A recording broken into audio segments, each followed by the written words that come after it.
사람들은 늘 이 세상 가운데에서 위로와 평강을 얻기 위해서 모든 활동을 이렇게 집중하죠.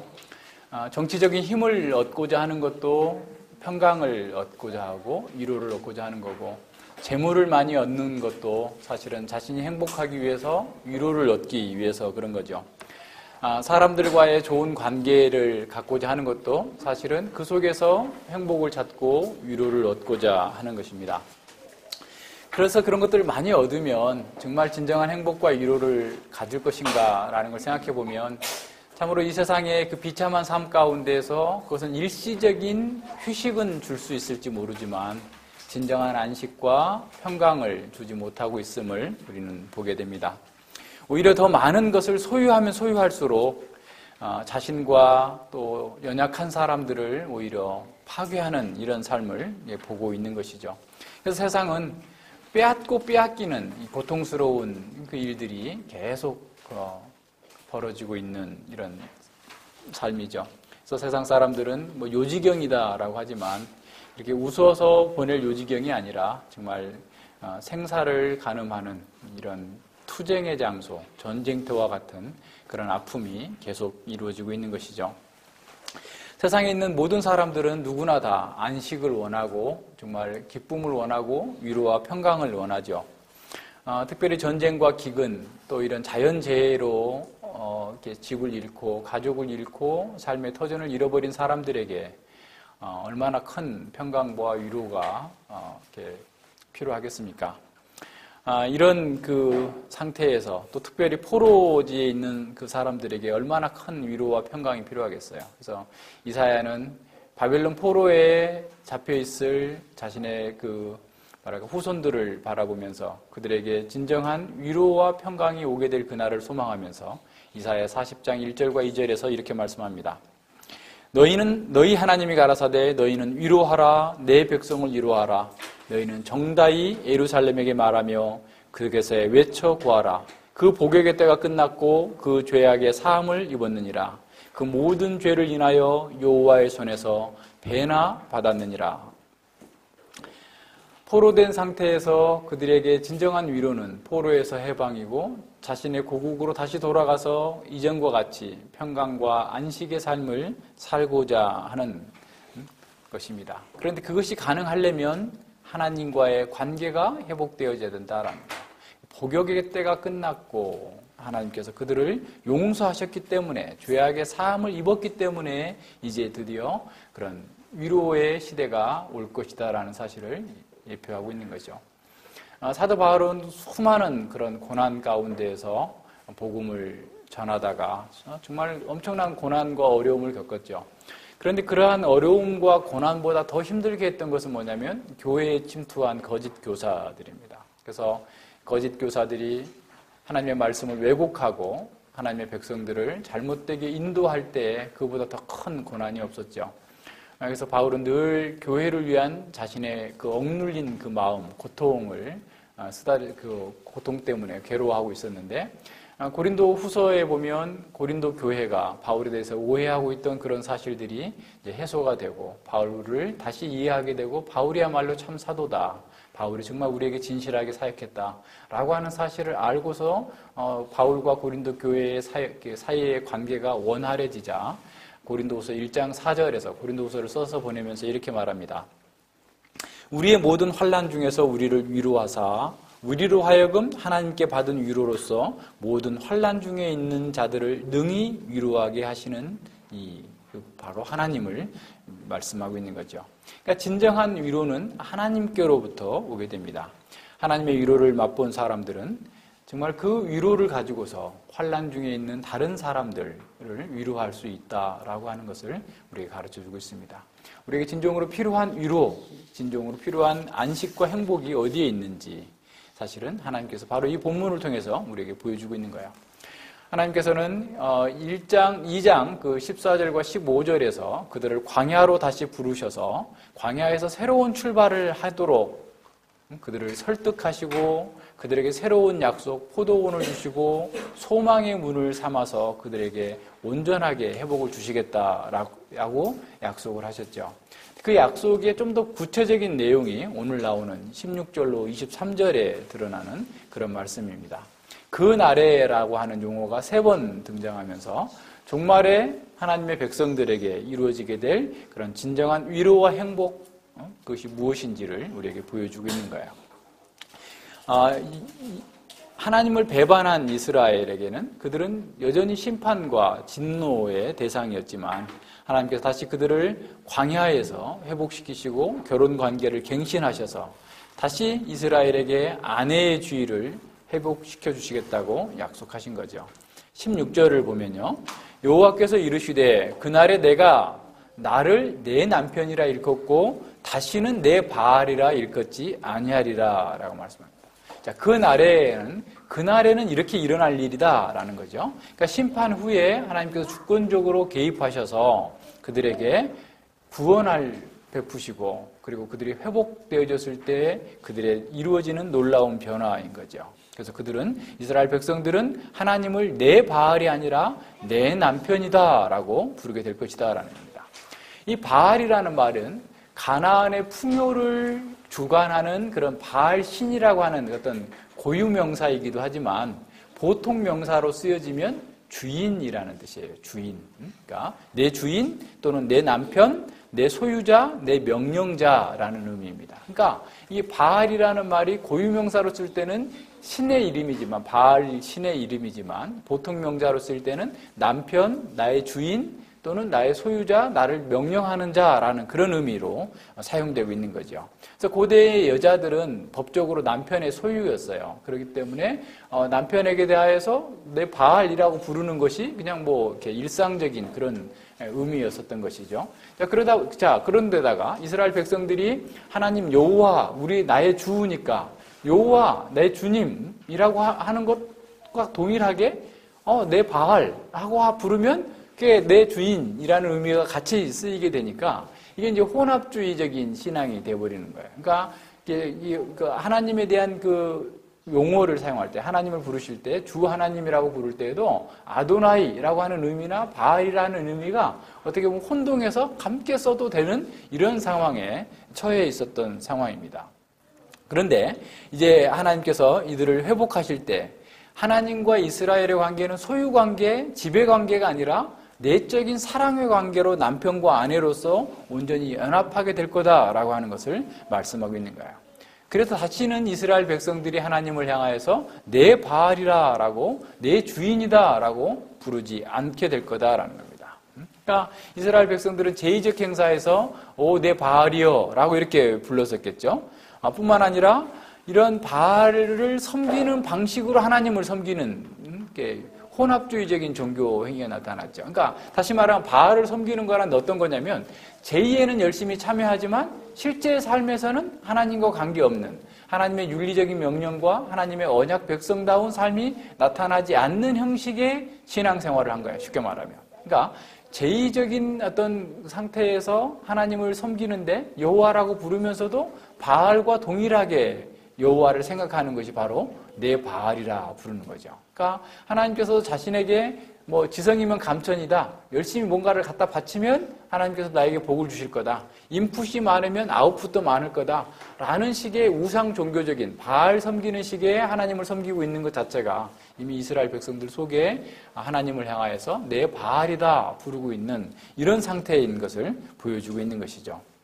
그러니까 오늘날 교회에 와서도 사실은 이 교회에서의 삶은 열심히 예배를 드리고 헌금도 하고 봉사도 열심히 하지만 실제로 밖에서의 우리의 실제 삶 가운데에서 하나님과 상관없이 자신의 욕망과 자신의 그 의도한 대로 살고 있는 것은 하나님이라고 부르면서도 내 바알이라고 부르는 것과 동일한 오류를 범하고 있다는 사실을 생각해야 됩니다. 그러니까 사람들은 하나님을 바알을 조작해서 어떤 복을 따내는 것처럼 내가 하나님께 뭔가를 잘해서 하나님께서 나에게 복을 주시게 만들겠다라고 하는 것 자체가 내 바알이다라고 부르는 것과 동일한 오류에 빠지게 있는 거죠. 그러나 하나님께서 회복하시게 되면 그 날에는 더 이상 우주와 만물을 창조하시고 출애굽 이후에 그들을 모든 삶 가운데서 다스리고 통치하시는 그 하나님과 바알을 혼동하지 않게 될 거다라는 거예요. 가나안 신과 하나님을 결코 혼동하는 일이 없을 것이다 라는 거죠.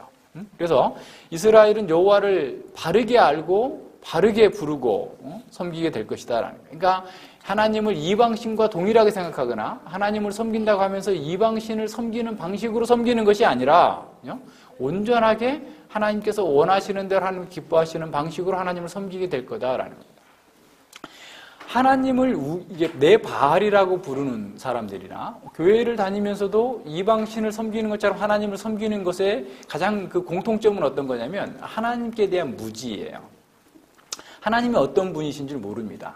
그래서 자신들이 조금 뭔가를 알았다고 하면 그 아는 것을 가지고 우리가 가지고 있는 모든 지식은 경건에 이르는 지식이어야 돼요. 그러니까 우리가 하나님을 아는 지식은 하나님을 경외하도록 나아가야 되는데 사람들은 지식을 가졌음에도 불구하고 오히려 자기를 높이고 자기를 자랑하는 사람들이 너무 많아요.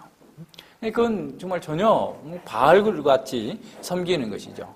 많은 사람들이 하나님을 안다고 하면서도 실제로는 하나님을 모르는 자처럼 살고 있고 경건의 모양은 있지만 경건의 능력은 부인하고 있는 이런 시대에 살고 있는 것이죠. 그러나 진정으로 하나님께 회복을 경험한 사람, 하나님의 은혜를 체험한 사람은 하나님을 바르게 알고 하나님과 내적인 사랑의 관계를 속에서 하나님을 경외하는 쪽으로 살게 되는 겁니다. 사람들이 계속해서 행복해지기를 바라는 거죠. 모든 사람, 앞으로 오고 오는 모든 시대에 지난 모든 시대의 사람들이 다들 행복해지기를 바랍니다. 그래서 어떻게 하면 행복해질까라고 생각할 때 권력을 잡으면 행복할 거다라고 생각을 하죠. 그러나 권력을 가진 사람이 행복해진 적은 지금까지 한 번도 없었어요. 한번 생각해 보세요. 권력을 가진 사람이 누가 행복했습니까? 그래서 영국 시인은 그렇게 말했어요. 왕관에 쓰여진 그 보석들만큼, 왕관의 무게만큼 최고 권력을 가진 사람들은 근심의 짐을 눌려서 살고 있다라고 얘기하는 거죠. 어떤 사람들은 돈이 자기를 행복하게 해줄 거다라고 생각합니다. 그래서 오늘날 그리스도인들마저도 돈이 자기를 행복해 줄 거라고 생각을 해요. 그래서 돈을 얻는데 자신의 소중한 시간과 자산, 에너지를 다 쏟아버리는 것이죠. 물론 그런 많은 재물이 있다고 한다면 더 좋은 집에서 더 좋은 것을 먹고 더 좋게 건강을 챙길 수도 있는 그런 상황이죠. 그럴 수 있죠. 그러나 그 재물이 그의 마음을 깨끗하게 해주지 못해요. 그 재물이 그의 마음에 평강과 안식을 주지 못합니다. 재물을 모으는 데 신경 써야 되죠. 재물을 지키는 데 신경 써야 되죠. 재물을 투자하고 나눠주는 데 신경 써야 돼요. 그러니까 재물이 많은 그만큼 짐을 더 많이 지고 있는 것이죠. 어떤 사람은 더 많이 공부하면 많은 학식이 자기에게 행복을 가져다 줄 거고 안식과 위로를 줄 거다라고 생각을 합니다. 그러나 전도서에서 가르치는 것처럼 지식이 많으면 번뇌도 많아요. 왜냐하면 지식으로 세상이 바뀌지 않습니다. 세상이 지식대로 돼요? 안 돼요. 그래서 이제 경제학을 공부하게 되면 무슨 말이 있냐면 경제학을 공부하면 딱 한 가지 맞는 것만 있다는 거야. 뭐냐면 경제 원리대로 세상 경제가 돌아가지 않는다. 무슨 말인지 알겠어요? 경제학 이론이 이렇고 저렇고 막 해가지고 뭐 경기 변동이 어쩌고 등등의 뭐 온갖 예측을 나타내지만 한 가지 맞는 것은 틀리다라는 거예요. 실물 경제를 반영하지 못한다라는 거예요. 그러니까 세상에 있는 지식을 가지고 세상도 바꿀 수 없을 뿐만 아니라 우리 자신마저도 바꿀 수 없어요. 우리 마음을 평강과 자유롭게 하지 못한다라는 거예요. 어떤 사람은 놀고 먹으면 행복할 거다라고 생각을 하죠. 아침 새벽부터 일어나서 밤늦게까지 일하는 사람에게 정말 놀고 먹는 거라고 하는 것은 꿈 같은 얘기처럼 좋을 것처럼 보이지만 사람은 의미 있는 일을 하지 않으면 그 마음이 부패해지고 아무 소망이 없게 되고 오히려 더 망하게 됩니다. 그러니까 진정으로 역사 가운데 한번 보세요. 나태하면 나태할수록 사람들은 자신의 삶을 더 파괴적으로 사용하게 돼요. 그러니까 의미 있는 일을 해야 돼요. 그러니까 우리 아이들한테도 그러니까 이 80년대 이후에 또 우리가 이게 제대로 세계관을 갖고 있지 못했기 때문에 늘 하는 얘기가 뭡니까? 애들이 하고 싶은 거 하게 내비둬. 애들이 하고 싶은 대로 하게 되면 어떻게 되겠어요? 아이들 버리는 거예요. 망치는 거예요. 아이들이 하고 싶은 대로 하도록 하는 것이 아니라 의미 있는 일을 하도록 하나님께서 기뻐하시는 일을 하도록 아이들을 지도하고 가르쳐야 돼요. 그러지 않으니까 아이들이 계속 고통스러워하는 거예요. 어떤 사람들은 쾌락을 통해서, 영화를 통해서, 드라마를 통해서, 뭔가 여행을 통해서 자신에게 진정한 안식과 행복을 줄 거다라고 생각을 해요. 그러나 그것 가지고도 결코 행복하지 못해요. 혜성이가 하루 종일 장난감 갖고 노나요? 그렇게 못 놀아요. 짜증나죠? 금방 실증나죠? 그죠? 밥도 먹어야 되고 화장실도 가야 되고 등등의 일들을 막 해야 돼요. 근데 오늘날 어른들은 하루 종일 뭘 해요? 게임하다가 죽는 사람들이 많아요. 하루 종일 영화 보다가 죽는 사람도 있고, 그죠? 드라마에 빠져 있고, TV에 빠져 있고, 맨날 이렇게 살고 있는 거죠. 그러니까 자신을 유치원 수준보다 더 낮게 평가해서 그 속에서 어떤 행복과 기쁨을 얻으려고 하지만 결코 행복을 얻을 수 없어요. 짐승들은 육신의 안정과 육신에 먹을 것 필요한 것만 채워지면 행복해합니다. 그 짐승의 특징이에요. 근데 사람은 그렇게 할 수 없어요. 왜 그럴까요? 사람은 하나님의 형상으로 지음받았기 때문에 하나님과의 바른 관계를 맺지 않으면 그 속에서는 결코 행복과 만족을 가질 수 없는 존재다라는 사실을 알아야 됩니다. 그러니까 하나님과의 바른 관계 속에 있어야 양심의 자유가 있어요. 양심의 평안해요. 거기에 기쁨이 있어요. 거기에 위로가 있고 거기에 평강이 있어요.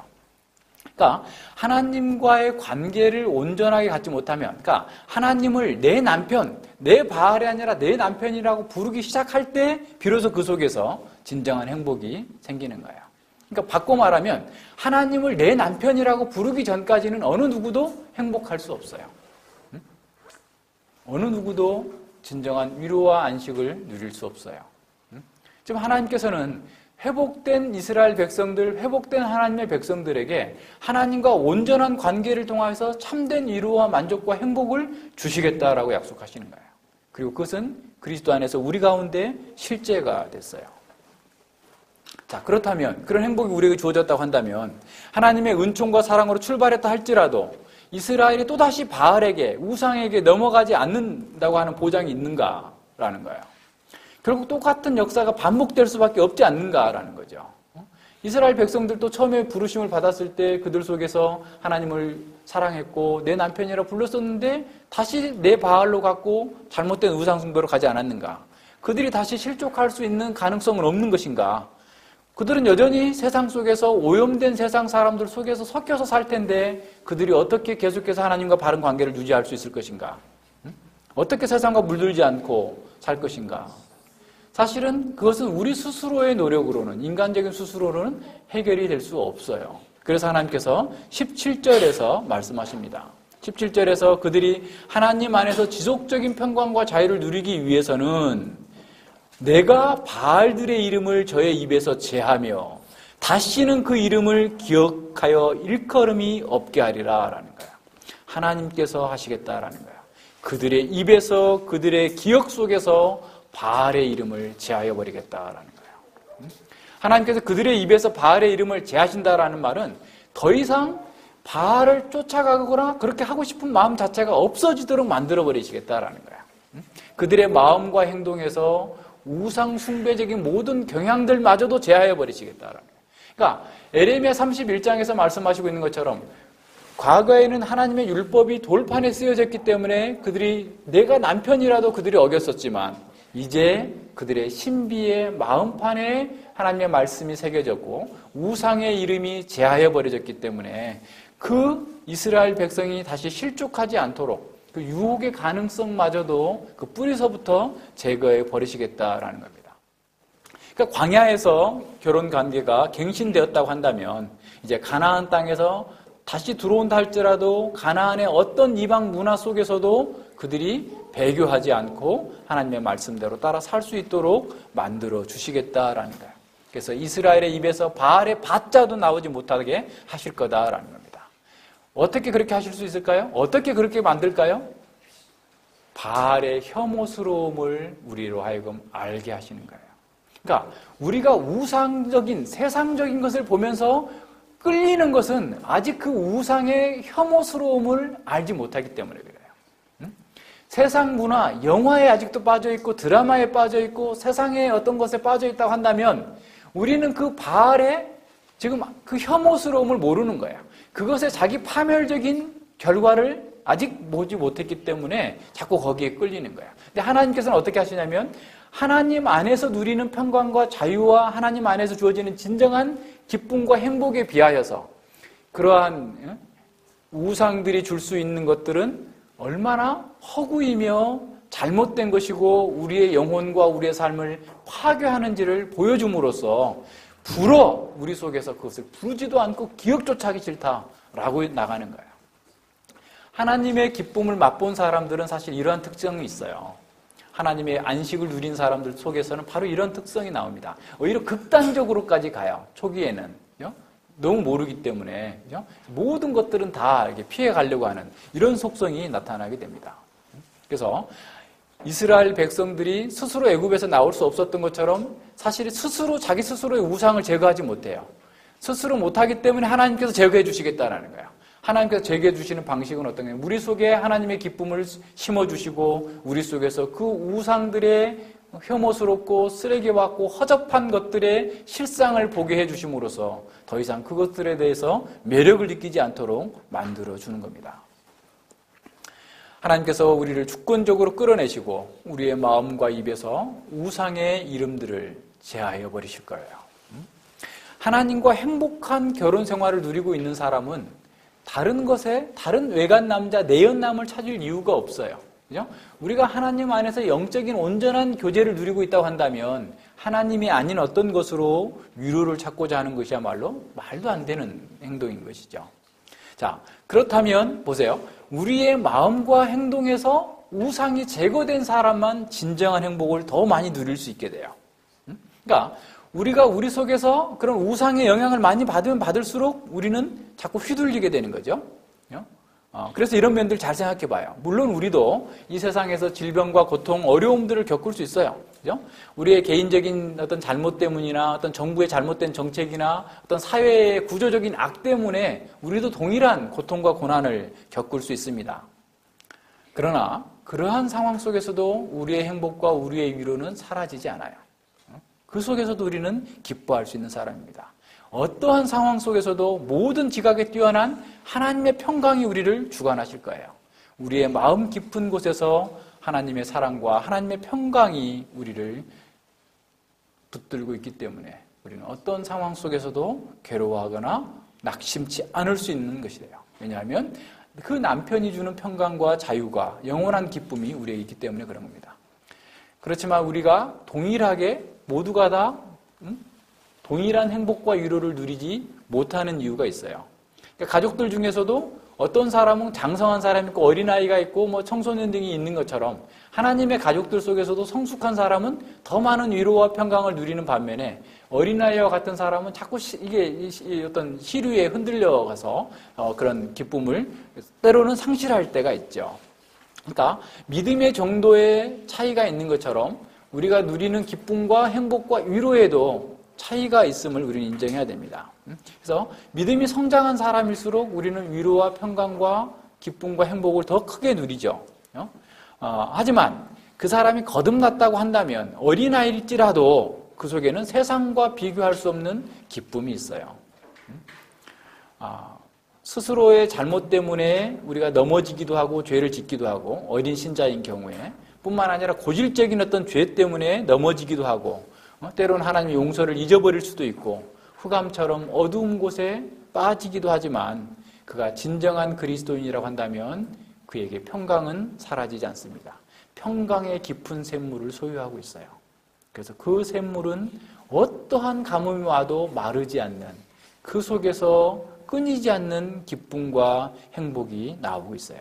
왜냐하면 그를 붙잡고 있던 세상과 사단의 결박이 끊어졌기 때문에 그래요.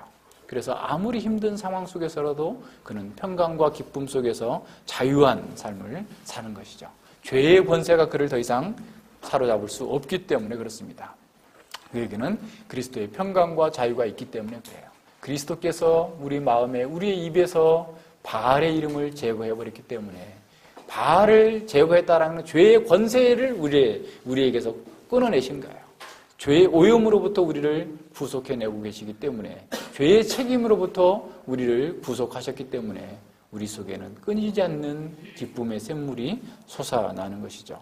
그래서 바울은 로마서 6장 14절에서 이렇게 말씀하시죠. 죄가 너희를 주관치 못하리니 이는 너희가 법 아래 있지 아니하고 은혜 아래에 있음이니라. 죄가 더 이상 주관하지 못하기 때문에 우리는 기쁨의 샘물, 위로의 샘물, 행복의 샘물이 우리 안에서 이루어지게 되는 겁니다. 자, 그렇다면 참된 행복과 위로를 원한다면 돈이 아니라 권력이 아니라 사람의 네트워크가 아니라 하나님과 바른 관계를 가져야 됩니다. 하나님과 바른 관계를 갖는 것이 진정한 행복을 누리는 거예요. 또한 우리 속에 잔존하고 있는 우상의 이름들, 세상의 삶의 방식들을 과감하게 정리해야 됩니다. 가장 거룩한 것이 가장 행복한 것이에요. 우리가 예수님을 닮을수록, 하나님을 닮을수록 우리의 행복은 더 크고 더 강하고 더 온전해질 겁니다. 우리가 예수님의 멍에를 지는 것만큼 우리 속에 있는 평강과 안식은 증가되게 될 거예요. 우리 안에서 바알을 제거할수록 우리는 더 큰 만족과 더 큰 기쁨을 누리게 될 것입니다. 이것이 하나님께서 우리에게 주신 첫 번째 복이에요. 우리는 하나님과 바른 관계 속에서 진정한 행복과 자유를 누리게 되는 겁니다. 자, 두 번째는 보시면 하나님께서 이스라엘을 사랑하는 아내도 받아들이셨고 음란을 범하지 않도록 우상을 흔적도 없이 제거해 주실 거라고 한다면, 그죠?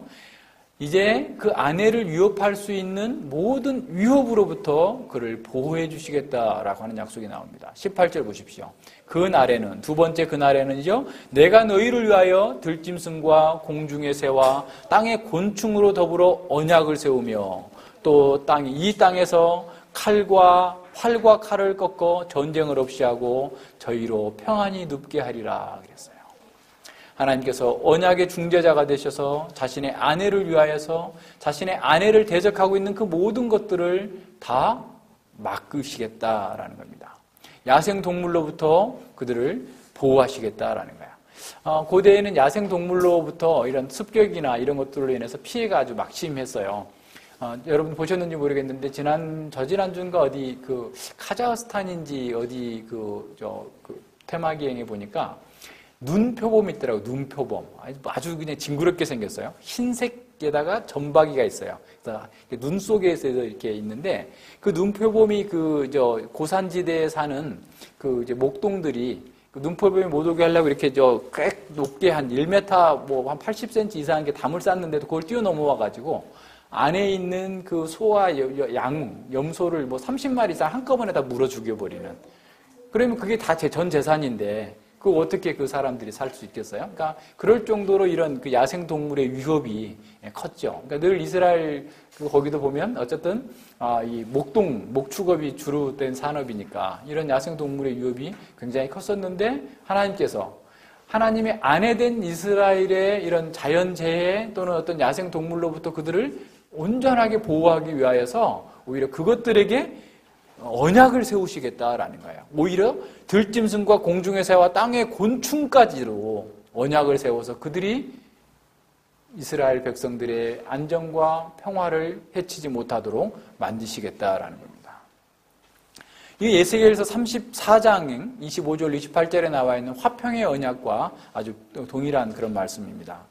에스겔서 34장 25절과 28절에 보면 내가 또 그들과 화평의 언약을 세우고 악한 짐승을 그 땅에서 그치게 하리니 그들이 빈들에서 평안히 거하며 숲풀 가운데 잘지니라. 그러니까 빈들에서 거하고 숲풀에서 자도 이런 동물들이나 야생동물이 그를 해치지 못하게 할 거다라는 거예요. 28절 이하에서 보면 다시는 이방의 노략거리가 되지 아니하며 땅의 짐승이 삼킨 바 되지 아니하고 평안히 거하리니 놀랄 사람이 없으리라. 하나님께서 그들과 세운 그 화평의 언약 때문에 모든 것들이 하나님의 백성들을 보호하고 위하고 공급해주는 한이 있을지라도 오히려 그들을 해하는 일이 없을 거다라는 거예요. 아담의 범죄 후에 땅과 모든 식물과 동물들은 다 저주를 받아서 정말 온갖 환경이 악하게 되어버린 것이죠. 그래서 동물과 식물까지라도 사람들을 해할 수 있는 그런 상태가 된 겁니다. 힌두교나 이런 불교가 아직도 전 국민의 대다수를 차지하고 있는 그런 지역들을 가서 보면 환경 파괴가 아주 극심하게 이루어지고 있는 것을 보게 돼요. 카트만두 이번에 네팔에 지진 난 데도 보니까 그 도시 사이로 흐르는 강이 뭐 이게 어떻게 회복 불가능한 상태로 이렇게 더러워졌는데 그 첫 번째 이유가 어떤 거냐면 사람들이 화장을 해가지고 강에다가 다 버려요. 시체를 화장을 해가지고 그 밑에다 이렇게 다 그냥 그 조그마한 강이 뭐 강이라고 뭐 한강처럼 큰 강도 아니고 여기 뭐 중랑천보다도 작은 그런 그 강에다 그걸 다 갖다 버리니까 그래야지 자기들 나름대로 무슨 천국 간다는 식의 생각을 하는 거죠. 그리고 막 온갖 더러운 것들 그냥 다 오물이 다 쏟아져가지고 물을 먹을 수가 없어요. 마실 수가 없습니다. 빨래도 못할 정도의 그 더러운 물인데도 그렇게 살고 있는 거예요. 어둠 속에 있기 때문에 그래요. 환경이 파괴된 거예요. 하나님의 백성들이 회복이 되어지면 사실은 환경 자체도 회복되어집니다. 그러니까 하나님의 백성이 있을 때 우리도 회복돼요. 그러니까 이 하나님, 우리가 어떻게 중요한 거예요. 하나님의 백성들 때문에 이 세상은 하나님께서 유지하고 보호하시고 이끌어 나가시는 겁니다. 이 악함이 가득 찬 어둠 속에서 사람들이 살고 있는 것이죠. 그래서 우리가 하나님을 닮았다고 한다는 것은 결국 뭐냐면 우리의 삶 속에서 우리의 마음이 깨끗하고 정결해지는 것처럼 우리의 삶도 규모가 있고 조화롭고 깨끗하고 선한 모습으로 바뀌어 나가는 겁니다. 자, 그랬을 때 하나님께서 주변 강대국들, 주변에 있는 많은 세력들이 그들을 싸우지 못하도록 다 막으시는 거죠. 활과 칼과 전쟁을 쉬게 해서 평안히 눕게 하는 것. 그러니까 오늘날은 우리가 전쟁을 잘 경험하지 못하지만 고대 세계는 늘 전쟁의 위협에 시달리고 있고 전쟁은 늘 상존하는 실제였어요. 그러니까 이와 같은 상황 속에서 하나님께서 그들을 온전하게 보호하실 거다라고 말씀하고 있는 겁니다. 하나님께서 회복하시는 바로 그 날에는 그들이 이 모든 예언이 온전하게 성취되어질 거예요. 이사야 2장 4절에서 말씀하고 있는 것처럼 그가 열방 사이에 판단하시며 많은 백성들을 판결하시리니 무리가 그 칼을 쳐서 보습을 만들고 창을 쳐서 낫을 만들며 이 나라와 저 나라가 다시는 칼을 들고 서로 치지 아니하며 다시는 전쟁을 연습치 아니하리라. 하나님께서 그렇게 만드시겠다라는 거예요. 이것은 이미 이루어졌고 아직 완성되지 않는 부분은 있어요. 그러나 남편이 자신의 아내를 보호하는 것이 의무인 것처럼 하나님께서 이스라엘의 모든 대적들을 속에서 아내인 이스라엘을 지키시고 보호하시는 것을 온전하게 이루시겠다라고 얘기하시는 거예요. 사람들이 이처럼 그리스도 안에서 진정한 안전과 행복을 누리며 살게 되는 거야. 그러니까 어떤 어려움과 어떤 환난과 어떤 고통이 있다 할지라도 그들은 하나님의 사랑에서 결코 끊어질 수 없는 보호받을 수 있는 그러한 사람들이다라는 사실을 보는 거죠. 그래서 이런 속에서 우리가 진정한 담대함이 있어요. 먹고 마실까 이런 것 때문에 죽을까 두려워하지 않는 것이죠. 시편 46편 1절로 3절입니다. 하나님은 우리의 피난처시오 힘이시니 환난 중에 만날 큰 도움이시라. 그러므로 땅이 변하든지 산이 흔들려 바다 가운데 빠지든지 바닷물이 흉용하고 뛰놀든지 그것이 넘침으로 산이 요동할지라도 우리는 두려워 아니하리로다. 하나님의 보호와 안전이 있기 때문에 우리는 그 가운데에서 두려워하지 아니하고 온전히 하나님께 나아가겠다라는